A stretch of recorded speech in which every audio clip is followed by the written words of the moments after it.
Acho, what's up? What's up, beautiful people? How are we? Good, man. The truth is, we ran into each other downtown Los Angeles last night, and here we are. We were just laughing before the cameras turned on. Have we run into Emmanuel Acho more than any other person, like just out and about in LA? Like, it's wild. I think combined 3 times. I was Christmas shopping last year. Yes. Ran into you. Right. I scared you. You heard me. You're like, who is this white woman trying to yell my name? I swear you tried running behind a post. You I literally I can sense people who can sense me. And so, I think I sensed Chelsea before I saw her, and I, hid behind a pillar, and I was like, oh, it's just Chelsea. What's up? And then we end up doing dinner, I think. Yep, we did it. We end up waiting on Judah to join us for dinner. Yep. It's me, you, might have been Elijah, maybe Anne-Marie. Anne-Marie Was it that time? and I were Christmas shopping together. Yep. Yeah, that ended up being a great night, man. I'm so honored to know I make the cut of people you acknowledge in public. I feel like... Get out of town. I'm like, okay, but we also ran into you out in the middle of nowhere, out past 20 miles past Malibu. We ran into you. I'm telling you, it's God. It's meant to be. It's probably because Acho and I both being athletes. It's just weird how athletes end up in similar spaces. Just being. Yeah, I don't want to get into the details. You just tend to. But we never run into each other at a gym. What? Oh, that's right, because I don't do gyms. Acho, when is the last time you think Judah went to a gym? Legitimately, just give me a month in a year. Just ballpark. I'm going to say pre-COVID. I'm going to say pre-2000s. Oh, man. Here we go. I'll tell you exactly what happened. I got him to work out for a while, but his whole goal was to flatten his chest. He feels like his nipples are pointy. Oh, my goodness. And this was outrageous. You just said the word nipple, and we're only 3 minutes. Are you allowed to say that in the presence of God? I don't know. Dr. Guys, Tony Evans would never allow this. I hate to break it to you, but the Lord invented nipples. So as long as you keep saying it, Acho and I would never say it. Now you guys are embarrassing me, so I'm going to stop. Anyway, Spanx tank tops got invented. I don't know if you know, Spanx was a thing for men. I don't know if they still are. Anyway, Judah found those Spanx tank tops. Hasn't worked out a day since. So that was about 2011, I'm going to say. So I didn't know we were going back there, but I'm glad Chelsea put a bow on it because I was wondering how it ended. Okay. But he's so annoyingly fit without working out. It's just it. No, I just believe this is true. 90%. Every time I see you, I'm like, Judah, you been working out? You been losing weight? And you're like, yeah, new diet. I'm keto. Intermittent fasting, man. Look who's talking. Chisel. And he just has natural muscle tone. word that comes It's annoying. Mind. Chisel. Do you ever miss being an athlete? Speaking of athletics and your job now? That's a good question. Not at all. I got hurt far too many times being a pro ball player. I broke my thumb.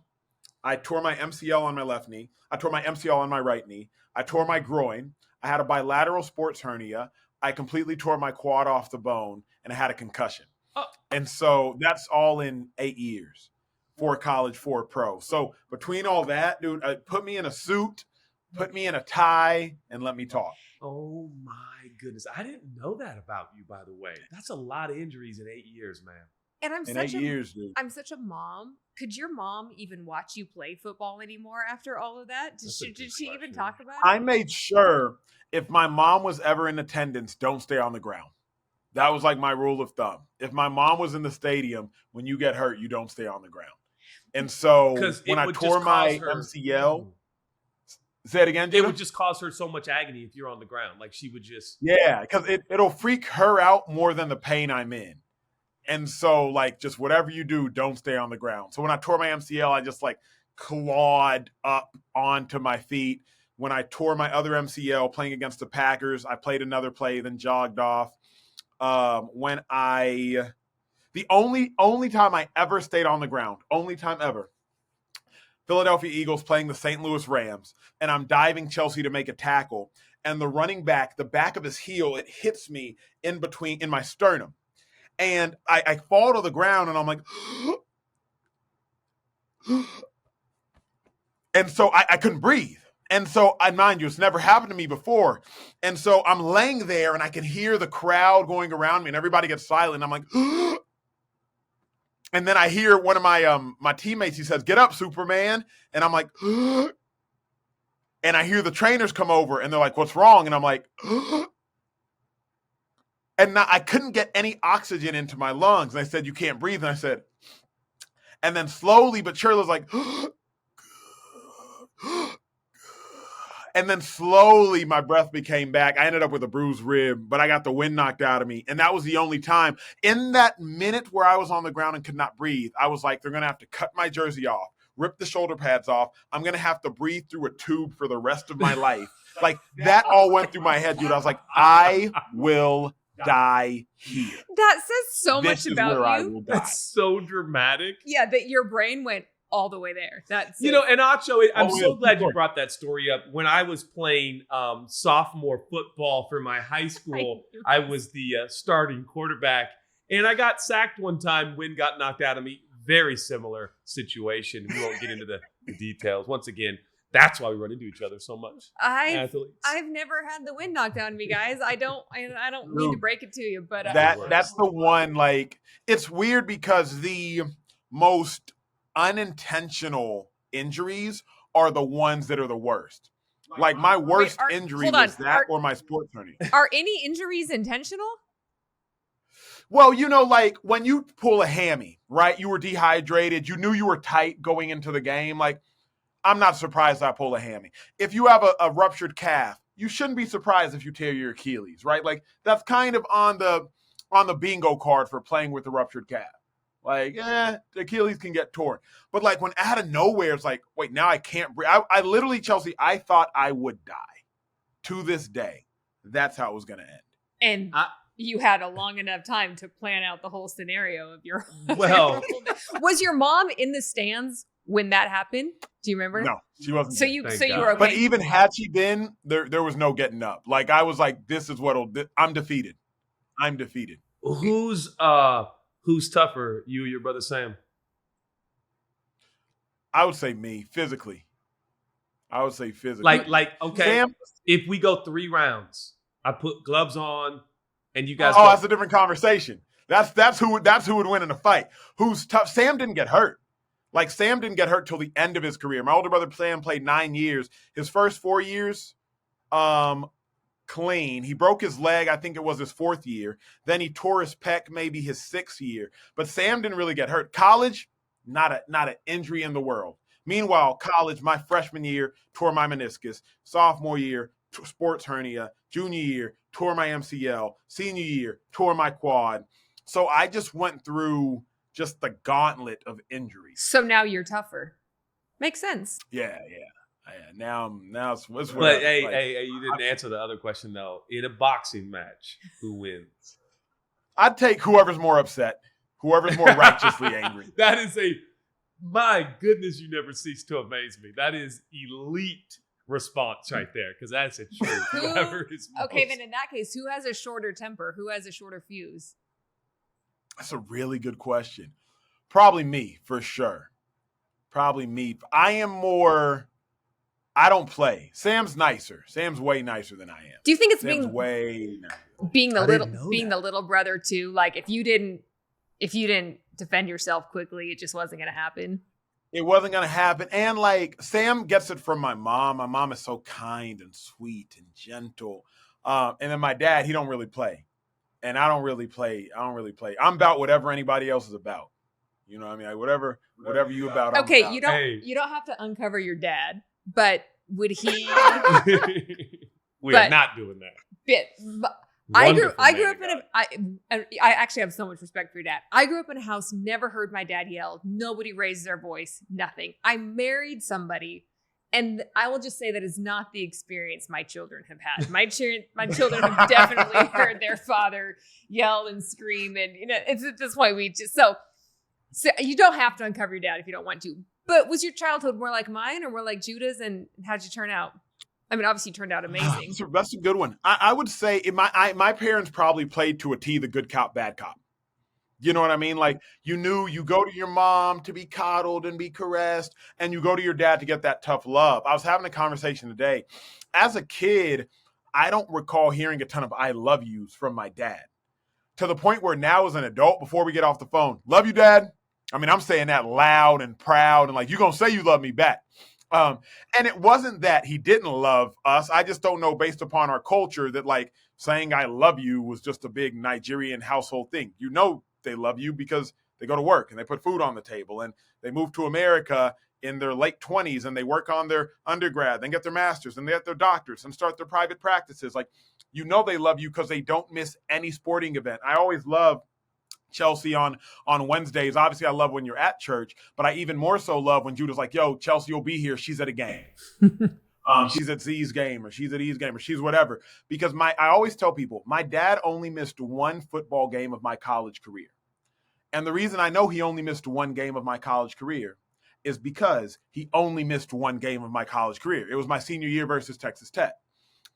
And mind you, my dad preached every Sunday of my college career. And I played ball in Austin, Texas, 3 hours from Dallas. He only missed one game.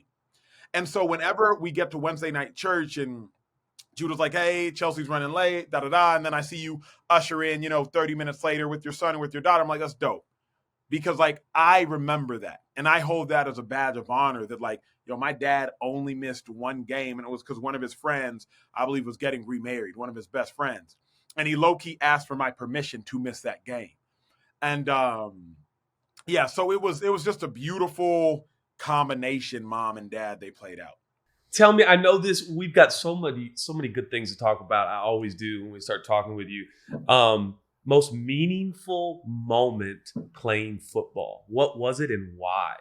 Really, I would say the most meaningful moment probably occurred in the locker rooms, not on the field. Yeah. I had a really, maybe the moment that sticks out with me most, and obviously it's fascinating talking with you all, had a detailed debate with D'Amico Ryans, current head coach for the Houston Texans, my former linebacker, and we had a long debate about whether you had to be water baptized to be saved. I mean, we went for 2 hours. 2 hours. Every Tuesday, Judah, you know this, Chelsea, you know this, every Tuesday in the NFL, Tuesday, Wednesday, you have team Bible study. And not your pregame Bible studies, like your chaplain comes in, y'all rap for an hour, and you're like, oh, you're in Bible study? Oh, surprised to see you. You know what I mean? Like, and so I was always fascinated as who would join this week. Like, but you were just at the club. Never mind. And one time, me and D'Amico, I will never forget, we went back and forth. Because at the time, I don't know what he believes now, but he was like, look, you have to be water baptized to be saved. And I was like, D'Amico, no, you don't. And he's one of the strongest men of God I've ever met in my life. Tell me, Tell me you brought up the thief on the cross, right? Like, that's the biggest. I brought up everything. I brought up everything. But my biggest thing was your salvation cannot be contingent upon water. It just can't. Woo. And Miko was like, well, in Acts, everybody who met Jesus, not necessarily literally physically met Jesus, but encountered Jesus, was water baptized post-Acts. And I was like, I understand that. But for by grace you've been saved through faith. Not of yourself, it is the gift of God, not by works. Water baptism is in theory a work. So I mean, we just start going back and forth. And that was the stuff that was most meaningful. And where did it end? Like, I mean, obviously you guys have a great relationship, but do you remember how that concluded after a couple hours? It was ultimately like his theology was his theology. My theology was my theology. The fascinating piece for me was like, we have a difference in opinion on salvation. That's no small deal. Now, D'Amico's one of the best men and men of God I know, but I was just like, this is no small deal that we're debating. Like, right. This is salvation contingent. But nobody was trying to convince another as much as like, hey, but this is where I'm coming from and why. And he's like, but this is where I'm coming from and why. Again, I don't know where D'Amico currently stands. This was an issue and a debate from 2014. But that was what was meaningful. You know what I mean? Like the post-game prayers after the game, getting in the circle at the 50-yard line of the NFL stadium. And like, you might be distraught that you lost. You might be ecstatic that you won. But at the end of the day, it didn't really matter. You know what I mean? Like win or lose, you didn't really care that much. You're gonna get there, lock hands, and so that's the stuff. I mean, winning and losing was cool. Went to a national championship in college, cool. But when you get older, it's kind of like unless you win a Super Bowl, nothing else really kind of. Yeah, like what actually sticks out. Well, Coach is doing very well over at the Houston Texans. In the process of this recording right now, may God bless him. I mean, that team is a problem right now in the NFL. I think that, for me, that story, sorry, do you need to crush on the Texans anymore, or can we move on? No, I just love talking sports with Acho. I know, I do too. I will go on record to say I don't know if there has ever been a more compelling, and Stephen A. Smith, if you ever hear this podcast, I said it, if there's ever been a more compelling sports communicator in my lifetime in the USA than Emmanuel Acho. I love his deductions. I love his conclusions. I love the route he gets there, the context he sets up. He knows it. I really like how you deliver. I disagree with you a lot, but man, you are winsome. You are very winsome. You have no idea how many conversations this family has with you in the screen. Yeah. Just talking back at you. So, I mean, mostly our boys, but you enter into a lot of Smith family conversations. So. Yeah, I proof text a lot of things. Chelsea, you know what I love, and then quick aside, and then we can pivot, is I love just being able to borrow things from different speakers. Like anytime, Chelsea, you get on the stage in front of me, I'm like, oh, I like her cadence there. I like her delivery there. I literally end 80% of my shows with something I stole from Judah. Judah, I think I've shared this with you in confidence. I love how you'll get on the stage at church home and you always start with, y'all could be anywhere.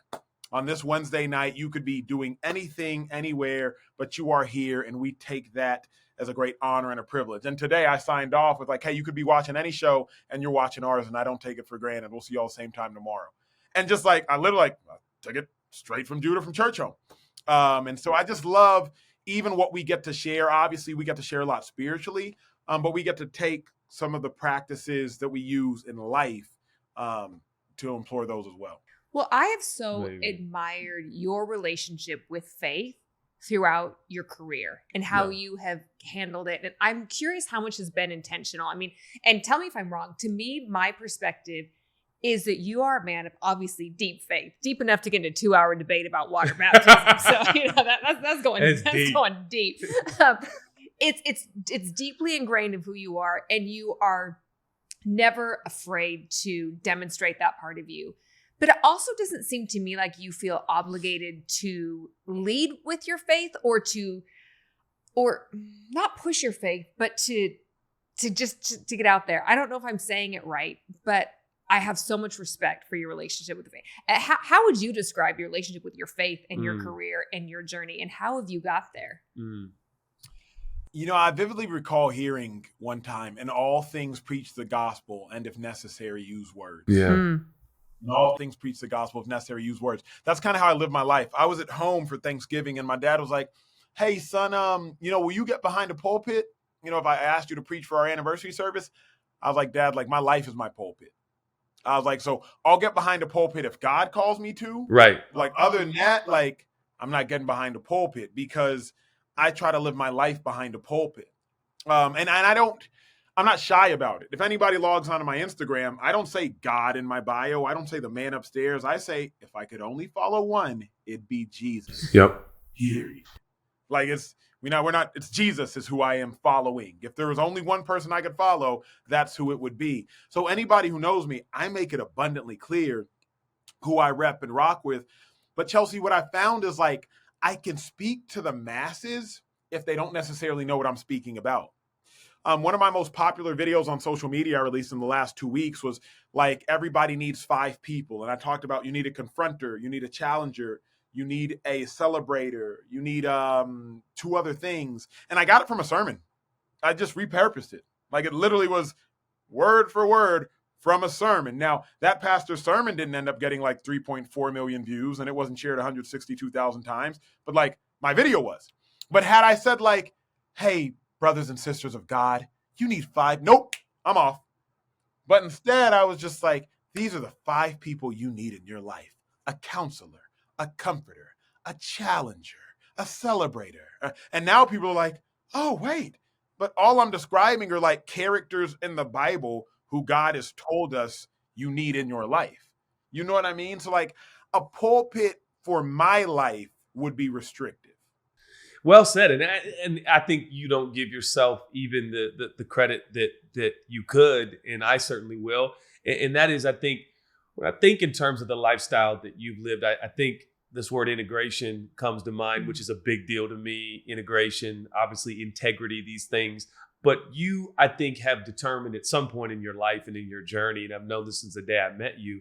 Hey, I'm going to be me in all of these situations, obviously with elite decorum, and you understand when somebody needs to be, the person who's speaking and someone says, I mean, you have incredible social skills and all that, but you are the same man in every situation and scenario, even when the Smiths stalk you out socially in the streets of LA and shockingly yell out your name, which is probably not that cool.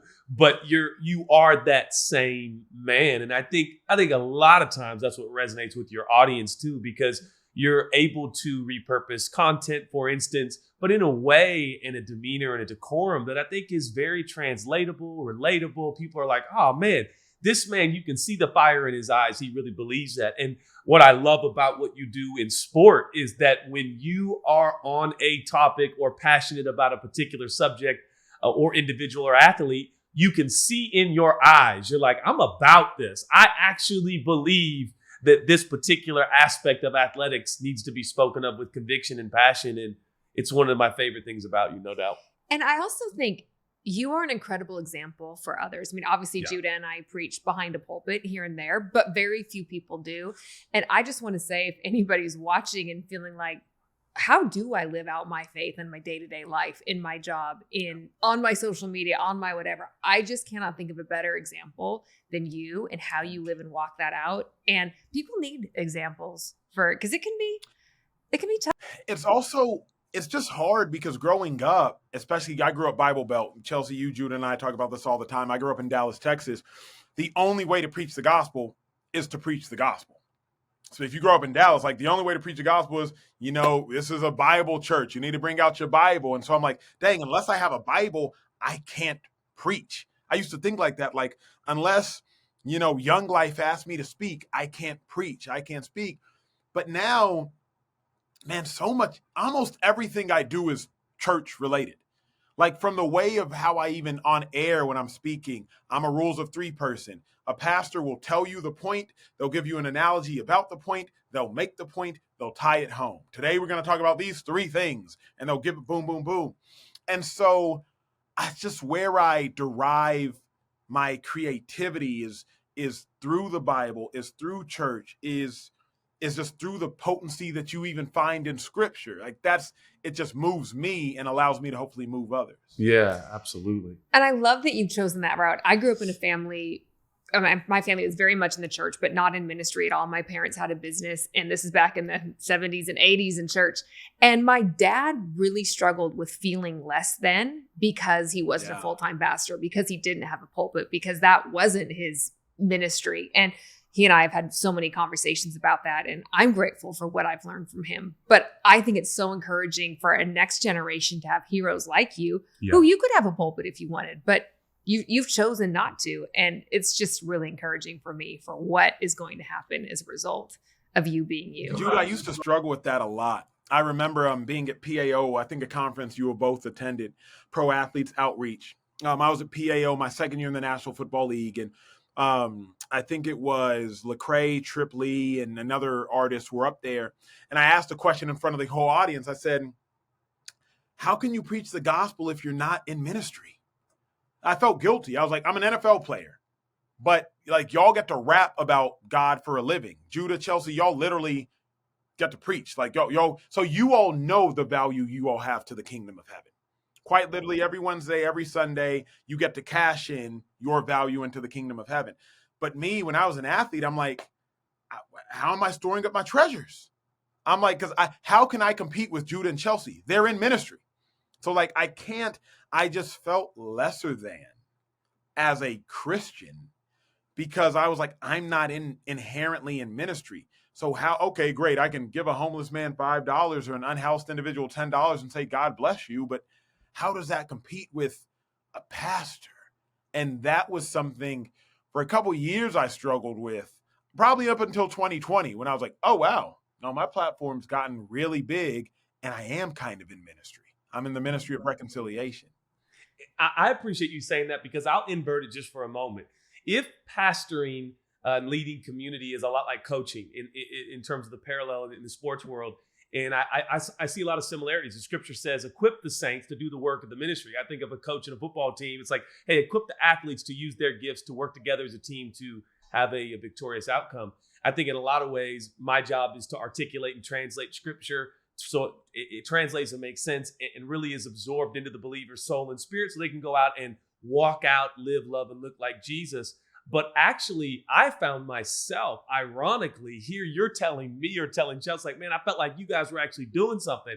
I found myself constantly equipping the saints, but then myself not getting on the field and playing my part on the team. Because, yeah, I do. Good. There are elements of coaching that I do, but I'm also very much a part of God's family, and I got a part to play on the team to bring about this victorious conclusion that we know is predicted in Scripture. And so I think Chelsea and I, even in this unique season chapter of our life, pivoting a new model with Church Home, trying to go, hey, are we loving our neighbors? Like, are we out in the mix? Are we making a difference? Are we living that integrated life that demonstrates to people, onlookers and curious people, hey, is Jesus real? Is this stuff for real, or is this just religion and tradition? And so ironically, we kind of have a standoff. You're looking at me like, man, and then I'm looking at you, and I'm so grateful for the age in which we live because now it has impacted me deeply. We have determined several years ago now, like, we're not just going to be facilitators of community and communicators in community. We're going to be in the community, be a part of the community, and make sure that we're loving our neighbor and taking care of people on our pathway. Would you agree? Fully agree. I just want to ask you, sorry, great speech, babe. I love that. Sorry, I did. Acho, that's our marriage. I literally felt like I nailed that. And I look at her and she's like, yeah, that was good. All right, well, listen. I didn't match. Wow. I didn't come off of that matching your passion, which is always a bad social cue. So yeah, for that, I got it loud and clear. For that, I apologize. I miss my mom. All right, go ahead, babe. What's your mom having to do? Oh, she just encourages me more than you sometimes. All right, well, listen, Acho, good to have you here today. You know what? I sleep with you much more than she does. So who do you want? I know, that is the weirdest thing you could ever say. It's like whenever you love you. If you want your mom, what were you can gonna get say? your mom. What were you gonna say? I was gonna say. Sorry. I think what you just said, a lot of people who are not in full-time ministry think and feeling like less than because they're not, which to me is never the way that Jesus intended his church or his body to be. No. What do you wish we as pastors did differently, said differently, approached differently to change that narrative? Let's go macro instead of micro, because I won't say like what I wish Judah and Chelsea did differently. That might be awkward. What I wish pastors I think did differently.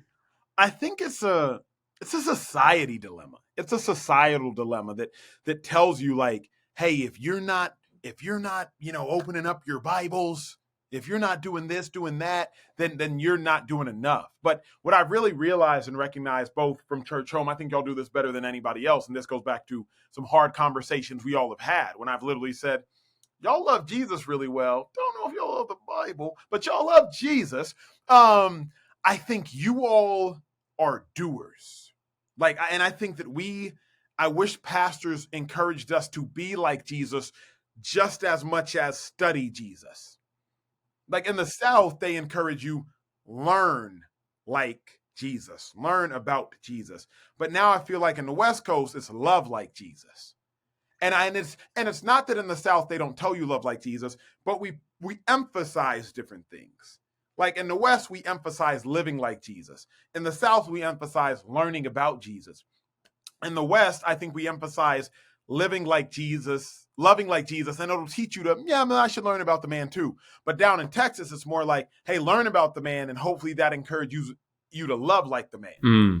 And I just wish that people try to be like Jesus more. Rather than like reading as much about Jesus, do both. Like, don't just read about it and then forget about it. Read it and then apply it. And I think out here, like Jesus would be with the hurting, and Jesus would be with this, and Jesus would be with that in the midst of the issues, the Israeli-Palestinian conflict, in the midst of the Roe v. Wade conflict, in the midst of all of these conflicts, like where would Jesus be? As opposed to just like trying to find one verse that fits a narrative. No, let's find the man. Let's see what the man did, and let's be how the man would be. And I think I wish pastors put a greater emphasis on that. Yeah.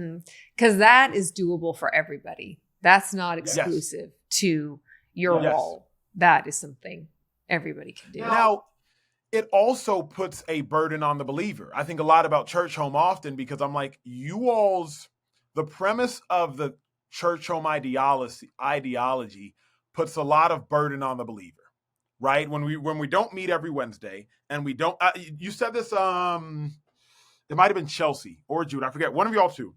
No, it was you, Chelsea. Y'all were talking about why you all take the approach you take. Right? Like we only meet one Wednesday in LA, last Wednesday a month. And it's because it's a high demand to make people come to church, ask for your time once a week, all the things. And I said, you're right. But the assumption that we're making is both A, people wouldn't want to come otherwise, and B, that people are utilizing that time as much as church home is utilizing that time positively. That's an assumption that we're making. Like when we choose to not meet on Sundays and we choose to encourage people to do their own thing with their own communities, the assumption is people are doing that. Like that is the calling, the charge that you all are giving the community. And it's just fascinating because Chelsea, when you said that, I just sat back in my front row seat and I listened. And obviously I know why we only meet once a time, but I listened. I was like, you're right. But the assumption that we're making is that people both wouldn't want to come on Wednesdays and that they're utilizing that time as well.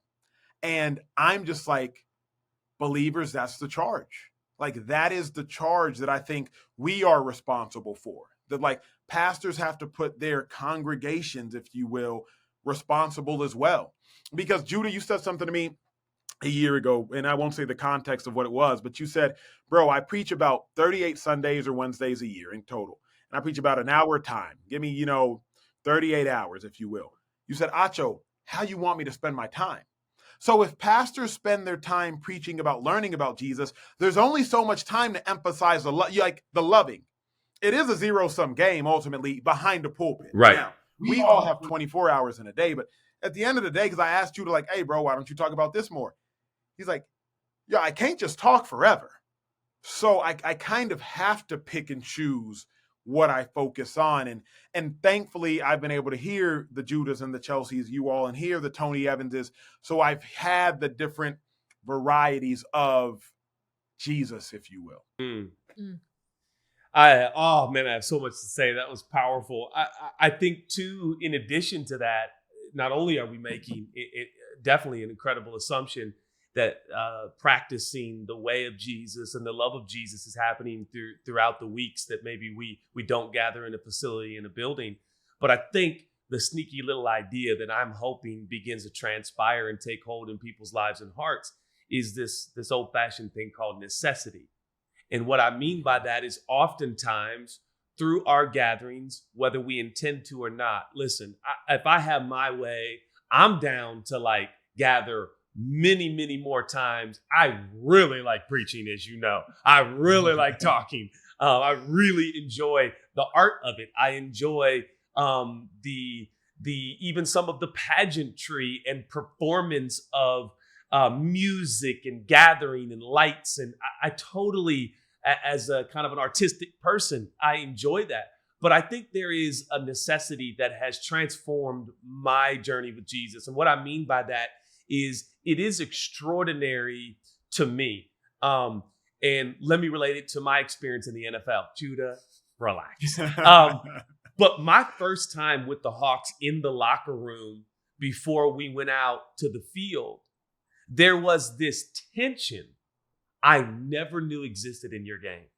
And I'm in the locker room now. For me, 15 minutes before kickoff, my whole life in the NFL has been nothing but chips and dip and juice and cider and excitement. And I'm in the locker room of these football players and I'm looking in 22-year-old eyeballs that are looking back at me bloodshot with the reality that the collision that they were willingly offering themselves to with some of the most elite, forceful, powerful athletes on the planet, that it occurred to me, these young men realize that their spine, their brain, their body may never be the same after this 3-hour experience. And I remember guys coming up to me in the locker room asking for prayer. And Acho, you and I both know they never asked for prayer ever. I'm always at the facility. I'm at the Bible studies. They're never in chapel, Bible study, prayer. But in those moments right before going on that battlefield, there was like this necessity of, oh God, I better make sure I get prayer. And I'm not trying to be too dramatic, but I think when you begin to absorb the plight of humanity all around us every day, wherever we are in the world, and you realize the necessity of a savior, the necessity of a deliverer, the necessity of healing and health and restoration and redemption, all of a sudden there becomes an urgency in our practices it's almost necessitated. Like, God, if you don't help me today, I'm not going to make it. If you don't help me, I got guys who've never seen a great marriage, and yet now they're married. They've never even seen a marriage last, and now they're married. And so we have daily interactions, and they're like, man, please pray for my marriage today, because I got to make sure my marriage makes it on this Wednesday. And I think that if I can, in a way, as a spiritual leader, I think both Chelsea and I desire to kind of bring back some of those sharp edges of necessity that I think are more truthful than not, that we actually need Jesus today more than we could ever imagine. And I wonder if sometimes our over inundation of information and communication and great orators and preachers have kind of curbed the edges of what is true about our existence. And that is that if I don't get in my living room with some folks who are curious just like me about this God man Jesus, I don't know if I'm going to make it another week. And I think that is an assumption we're making, but it's one that I hope in some ways incites this like, whoa, I need my neighbor. I need to care for my neighbor and love my friend. And maybe I'm just speaking as a pastor's kid, I guess, in a way. Acho, you and I both preachers' kids. And we've been to more church services than we could ever fathom. But sometimes they're a little bit misleading because we think by going to church, I've done it, it's done. Yeah. And all I need to do is reboot next Sunday. Mm-hmm. That's really well said. Thank you. That's what I was looking for from her. That was really well said. That was really well said, babe. That was thank you, my love. When I got my hands on your illogical material and book, which you so brilliantly put together, by the way, Truly. And did such a great job of integrating faith without, of everything that you said. But the premise of questioning established norms that you live your life by. Oh man. I was like, that's why we relate so well with this man. Like that's where that click comes in. How did you come about that? Can you explain a little bit about that? Give us a story. That's really good. I would say that it was in 2012. It was February. I believe it was February 13th of 2012. And I was at an audition in front of 32 billionaires, the NFL Combine. I'm running the 40-yard dash in front of 32 billionaires. And my trainers had told me, all right, Acho, you've proven your intelligence. You've proven your football IQ. But they just have questions the NFL coaches do, the owners do, the general managers do about your speed. If you run a 4.5 or a 4.6 low, you'll probably go in the second round, third round. Anything higher than that, you might go in the 6th or 7th round. Now, mind you, the difference between a 4.5 40-yard dash and a 4.7 is that's the difference. That's the difference between 4.5, 4.7. That's the difference between $2 and $10 million. And so I take off to run this 40-yard dash, and I'm running, and I hear boom, boom, boom, boom. I thought my heels were clicking, but my quad was being ripped off of the bone. I clutch my quad, I fall to the ground in agony, and I was defeated, Chelsea. And the reason I was defeated it was not because I got hurt. The reason I was defeated was because I felt lied to. I returned to college my senior year. I could have left my junior year and left when my brother left, my brother 1 year older. But I decided to return, and I said, if I do everything right, then everything will go right. So I did everything right, and I set this goal of being drafted in the first 3 rounds of the NFL, and I tear my quad, Judah, running the 40-yard dash. I don't get drafted until the 6th round. So now I was thinking to myself, somebody lied to me, because I was told you train hard, you work out hard, you prehab hard, not rehab, prehab. You work out before you get hurt. You prehab hard, you do everything right, it'll go right. And it didn't. So in that moment, Chelsea, I said, nah, I'm no longer subscribing to this notion of setting goals.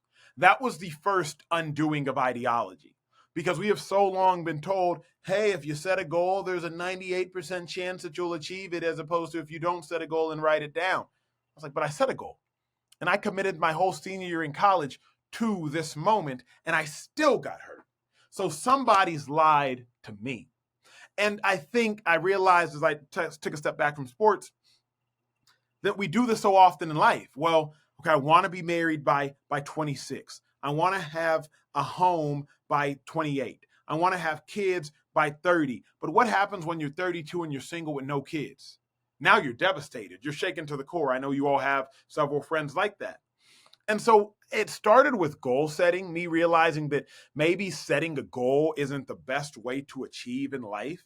And then I just realized in scripture, all of the greatest accomplishments are indeed illogical. They're things that nobody would perceive to be able to happen. And I defined being illogical as believing it is so even when it's not so, so that it can be so.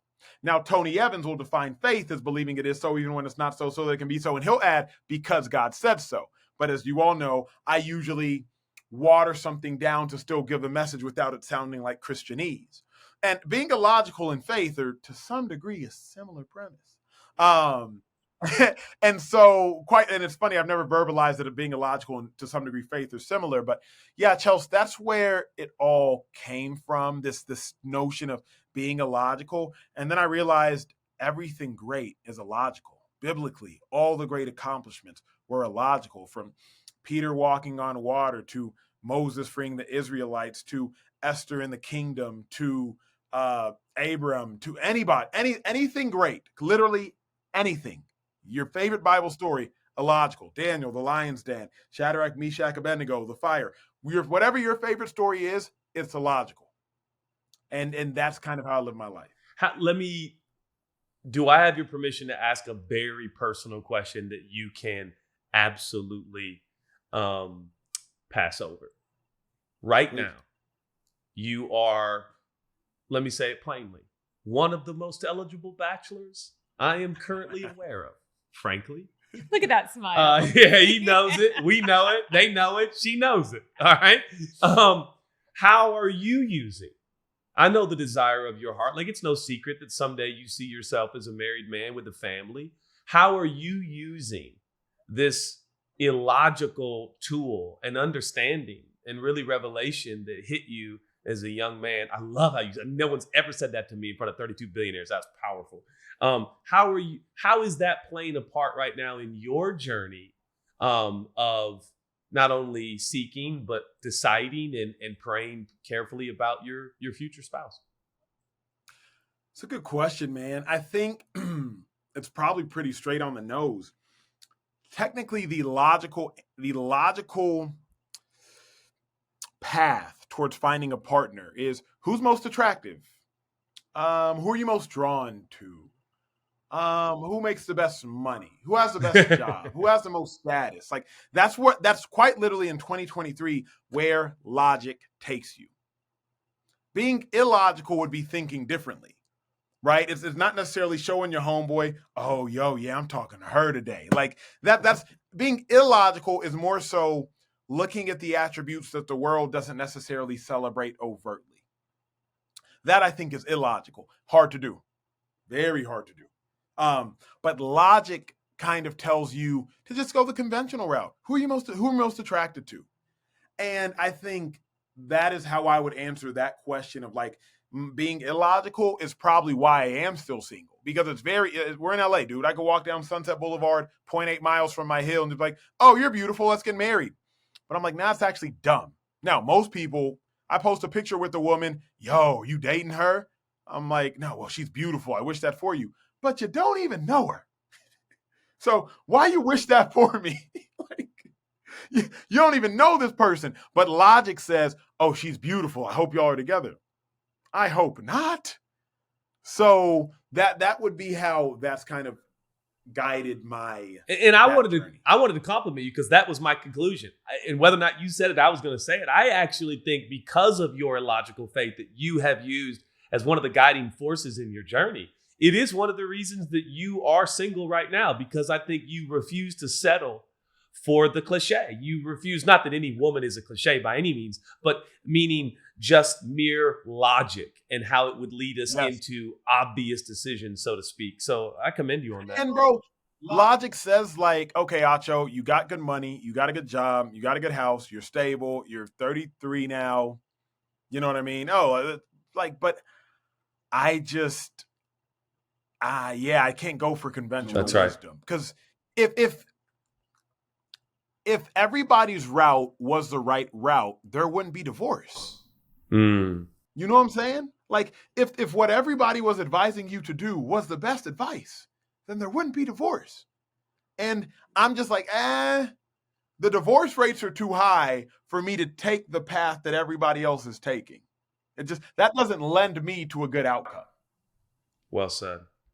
Well said. I really respect your answer and thank you for that. As a woman, can I just say thank you for that? It feels like the world we live in just so judges on logic and beauty and conventional wisdom. And man, I feel for my single female sisters. So thank you for that. And thank you for setting that standard. And just say that 1,000 times more, will you?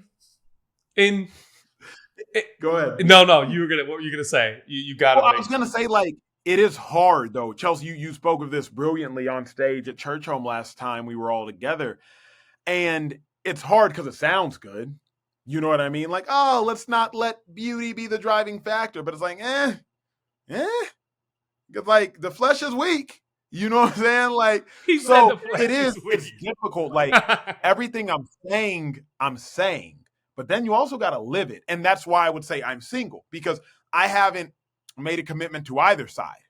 I just know I don't want to make a commitment to the lazy side. But I also haven't made a commitment to the difficult side. You feel me? So like I can only toot my horn so much because I'm like, I just know what I'm not going to do. But I haven't yet done necessarily what I will one day by the grace of God do.